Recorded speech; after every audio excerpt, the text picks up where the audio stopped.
This year was no different. The result of that anticipation, however, is different indeed. Different because this year's staff speaker retired from teaching many years ago. Even more different in that prior to his retirement, he wasn't even teaching here. More different still in that he is not one of the regular teaching staff, but rather is one of our substitute teachers that students get to know when their teachers are gone. Different in so many ways, and yet so very much the same in his commitment to teaching, his commitment to this place, and his commitment to you. Ladies and gentlemen, in class of 2015, I give you your choice for this year's commencement speaker, Mr. Carl Tice.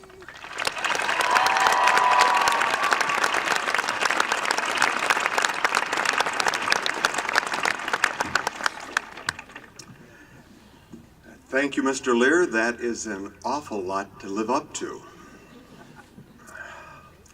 And my apologies to you. I was really looking forward to wearing this thing with you, but I know it's going to blow off, and I don't want anything to distract from my attention to you. Class of 2015. Apparently you haven't listened to me enough over the last 4 years, huh? This is overwhelming. All I can say is, wow. I have never been in a position before where the group I'm addressing has asked me to address them. It's always been somebody else. So this is new. Parents, family, friends, I apologize if it looks like I'm not paying a whole lot of attention to you today, but these guys are my priority. And you've left me speechless, almost. I don't write speeches. I jotted some things down. I just want to share some reflections with you, some things that I've been thinking about ever since I found out I was going to be here with you today in this position. And I want to borrow from a long-standing tradition of the Raider football team. They have a little something that they call Raider reminders. Now, some of you who played football might be familiar with those. They're little incentives to help athletes remember to make it to practice on time, or actually show up.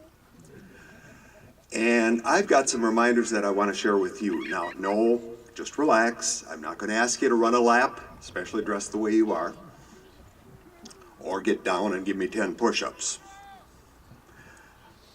I'm going to do something else. Not too long ago, I was having a conversation with a few of you, and some of you were asking me how I ended up here. And in the process, I was explaining that back in 2004, I was considering leaving full-time teaching. And my colleagues at that time started to say, well, what are you going to do after that? And my answer was quick: anything but substitute teach. One of you looked at me, smiled, and said, and how's that working for you, Mr. T?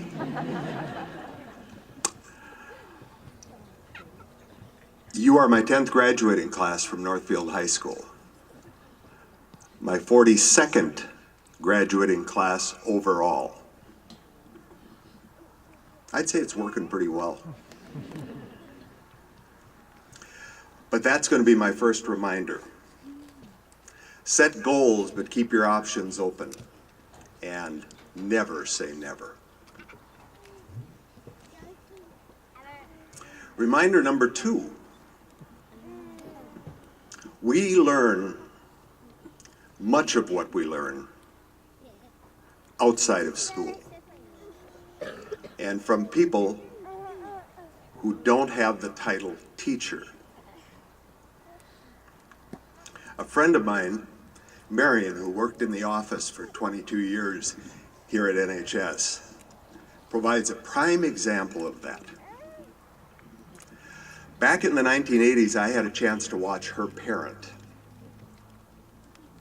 And doing that taught me more about teaching than all of my college education classes put together. So if you like my teaching style, you can thank a woman that only a handful of you know.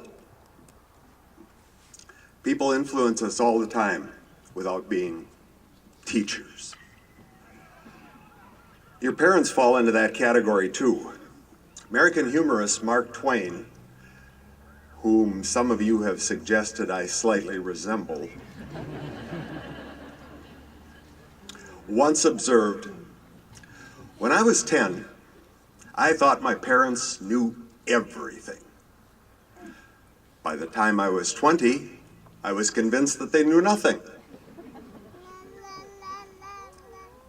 And at 30, I realized I was right when I was 10.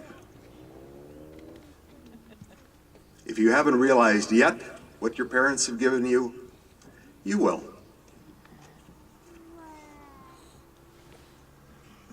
If I've given you anything these last 4 years, I want you to know you've given me so much more. And that gives me reminder number 3. Remember that on any given day,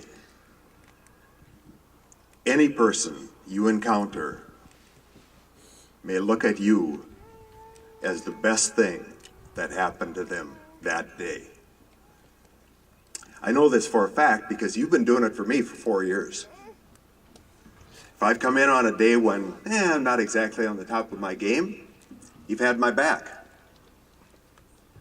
You step up, help me with attendance. You greet me in the halls with a, "Hey, Mr. T, how are you today?" Why, some of you even thank me when you're walking out of the classroom. That's astounding. That didn't happen when I was teaching full-time. Little things, but they really matter.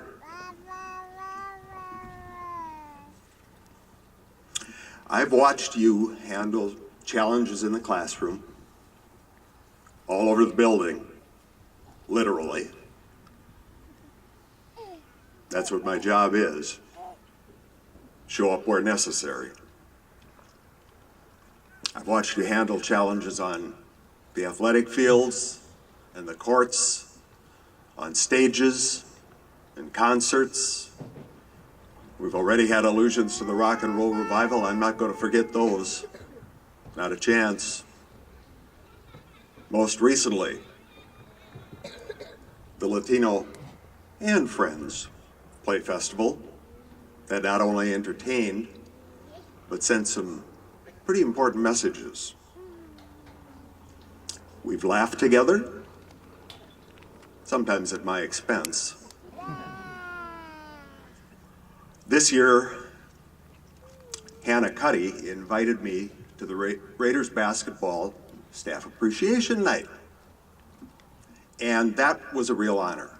So Hannah, thank you for that. However, I had to wear that number 11 jersey, which was just a little snug. And my colleagues reminded me of that several times during the day.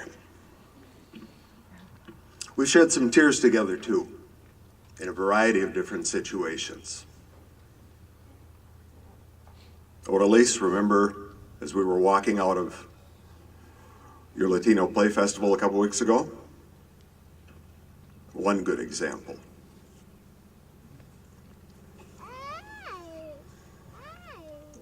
In a few moments, you're going to receive your diplomas.